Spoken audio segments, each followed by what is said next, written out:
But that is not the brick wall. All right? That's a brick wall. It's not the fingering wall. All right, guys. So here's what you're going to do the rest of the night. If anyone else has to seethe fucking hard about how well our anniversary show went, and if anyone else has to clutch their pearls, why'd you talk about this person that way? Or why'd you use that language? Just call them the gay F word. It's all they deserve. They're being total bitches, and they're having a really hard time accepting the fact that Saturday went really well for us. Which, again, we told you it was going to. Yeah. We called our shot. We cleared the center field fence, and now you're getting pissed at me. Man, you need to be upset with this man in the mirror. But then again, your parents have been telling you that for 30 years. You don't fucking listen. When's the last time you had a steel toe event that didn't go well? Like the early radio days? Yep, early radio days when you were just kicking off shit. Yeah, in Sartell, when the Grands at Mulligan's wanted to do Thursday night comedy, and every week they wanted us to do comedy on Thursday nights. Yep. And we told them when they started doing it, we're like, this is not going to work. Thursday is not a going out night around here. And it's not a going to comedy night. They did it. We did it for like 5 weeks, and they discontinued it. And I'm like, thank you, because this is fucking terrible. I think the first one, we only had like 60-some people, and then it was like 40 and 50 after that. Yeah. Because it's just like, first of all, it's bad for Adrian and I at the time because we do a traveling show once a month. Yeah. And that dilutes, that. We got to either come up with more shit and it's watered down, or people see the same shit all the time.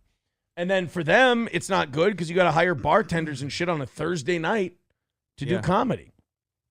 Mr. Nobody says all the fun that ended at 10 p.m. when people went to house parties of people they like. No, we had a fucking crowd inside and out for beer pong and karaoke, and then outside they were hanging out some more, and then out in the smoking area. I don't know. I remember being busy nonstop with karaoke. Yeah, we were till 1 o'clock. Dude, when I left, I wasn't the last one there. No. It was great, man. It was a lot of fun. I'm really sorry if you're like Mr. Nobody, if you're somebody that didn't come and you're like mad. There's this weird thing, and I feel bad for the people who do this, but they like don't like us, and it made them upset that like it went well and we had a good time. And I'm just like, guys, we told you it was going to go well and that we were all going to have a good time. Like, you probably should have just ignored the whole thing if it was going to upset you. Right. I don't understand the idea of watching a lot of people have fun and then getting mad. I just don't understand it. Because they're that fucking miserable. They just can't believe anybody in the world could have fun ever. That's really weird. That's got to be what the fuck it is. Like, yeah. Because you understand going to that event Uh-huh. and then seething and being mad, like that's a loss for you. That's a loss for you as a human being. How do you go there and not go, all right, no, that's actually kind of fun. Yeah, you're right. Everybody's getting plowed and singing and playing beer pong and yelling. It's shit like talking going on. Like literally the people on stage, I got on stage and shit talked you. That was your introduction. Yeah. Yeah. How do these people not show up and go, oh, that's a pretty good show? Yeah, I apologize that you are that way, but I mean, hopefully when you're all grown up, maybe you'll be different. I don't know. But Mr. Nobody is really seething about the anniversary party. I'm sorry that we had a good time. Like Mr. Nobody, you are literally like stalking the chat right now. And just upset. I think I'm gonna have to cut you loose, buddy. Like you're kind of out of control, seething right now. I'm gonna give you a break for this one, and you can come back tomorrow. But you're like 4 out of 5 messages are just you, and you're just, well, I can't believe I wasn't there. And like it's a little rough. Buddy. Maybe you could have come and had some fun. Yeah, next time, have a good time with us. Okay, Mr. Nobody. Like it's all right because I know that it's a you thing. Like I get that. Mm-hmm. I'm not taking it personally at all. So yeah, I just like guys like that. They just they let you know you're doing the right thing. All right. No, that was the big W was how well the event went, how everything went, how you and Grinch Girl ran a great show. I will admit, I shouldn't admit this. I should let this go because it's an ugly part of me. Okay. But there is a second part of me, the second big W, which is all the people who wanted, I don't know if they wanted the roof to cave in and all of us to die. I don't know. Like, we warned them in advance, guys. This is going to trigger out of you. It's sold out. It's going to be full. We're going to have fun. Time. And then they watched us have a great time, and it was full. They're like, your failure, shitty event sucks. All these people are it's like, guys, this isn't a good look for you. You should probably cut this off right now because you look like shit. But I can't stop him, so I'll just enjoy him. Vidam says, I had a blast at the anniversary party. It was fun hanging out with everyone. Aaron is a sweetheart in real life. I always love hanging out with Aaron, Johnny, Matt, and Pete. Yeah, I am having a great time, I have to admit. McBuster says, Keekums blocked me right away, and I do not spam. The Melrose Pyrotechnics drop the other night triggered her mod 3 times. She's having a tough time, man, and she looks rougher and rougher every day. I think getting too involved in this internet drama shit is like literally aging her. Weird. It's It's too almost bad. like quit taking it so serious. And the weirdest part is she didn't need to. No. She never had to do any of this. No. It's the weirdest damn thing. McBuster says Chrissy is nasty too. Check out Kino Casino's short of Chrissy's fantasy of sex with a 16-year-old boy. I watched some of that today. I fell asleep though. Mm-hmm. I was watching it and I took a little napski. So I just kind of found it to be boring more than anything else. Boo Boon on YouTube or Boo Boo on YouTube says, what did you think of my compilation? I don't know. I don't watch. If it's like anything like show or Dabbleverse, I don't watch clips of myself. I'm not like that, and I'm not that kind of weirdo.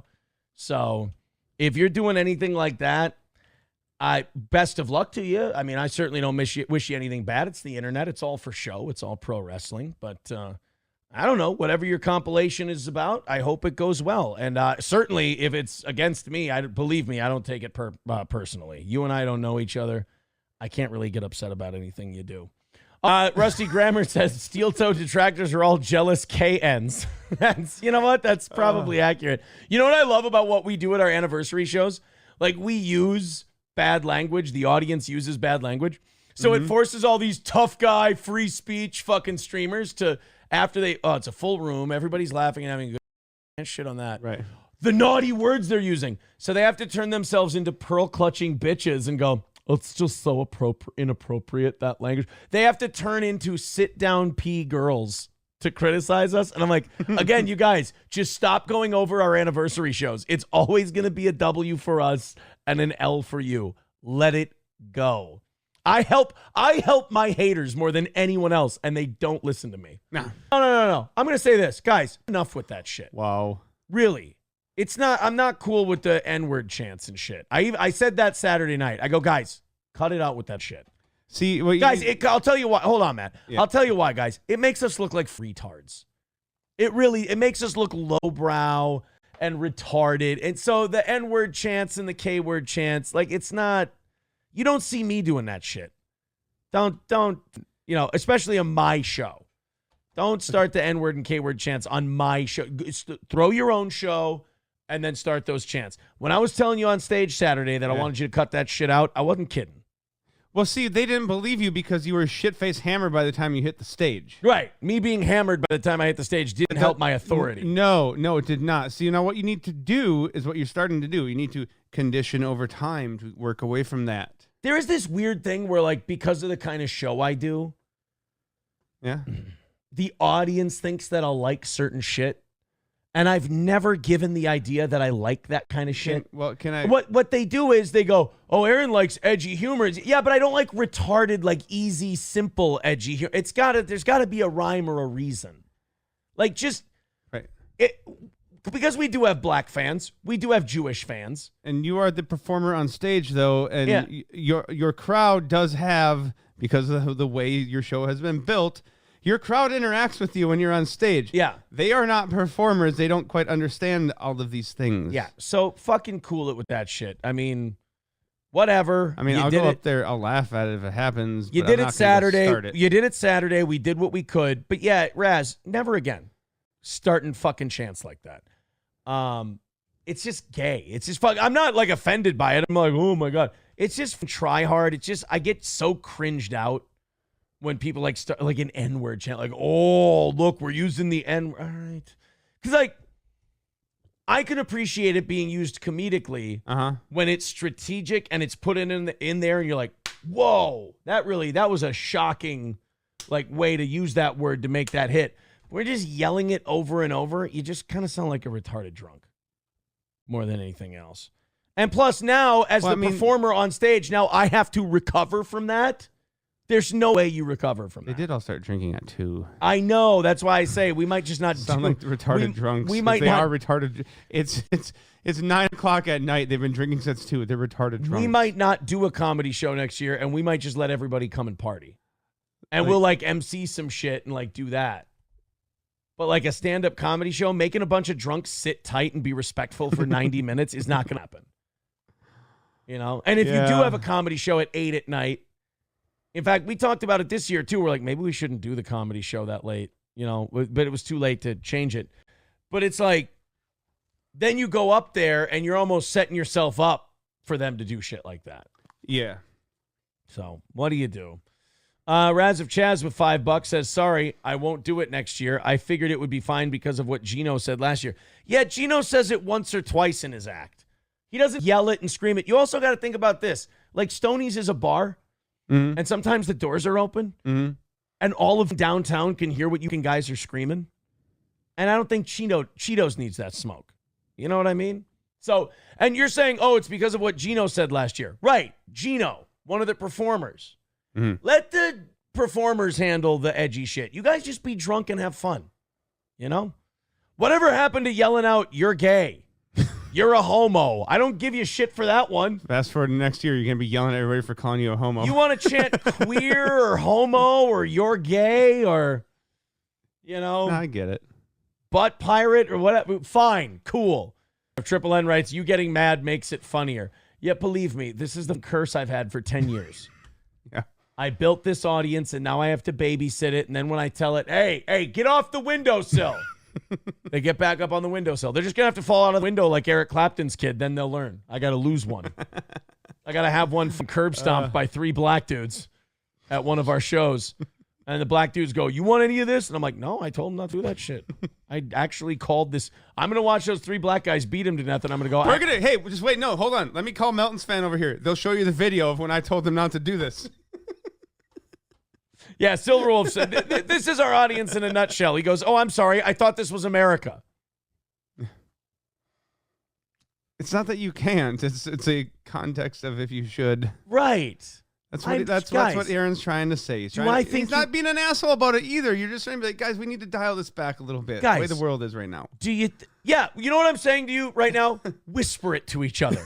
Say it politely to one another like you always do in central Minnesota. Just don't shout it at U.S. Bank Stadium decibel levels. Don't make it a chant. Yeah, don't make it a chant. I'm being looked at like I'm being unreasonable here. I'm not even saying never say the word again. I ain't your daddy. What I'm saying is don't scream it at the top of your lungs and get 50 other people to join in with you. Yes. And if you joined in that chant, you are weak. You are weak and you follow the crowd.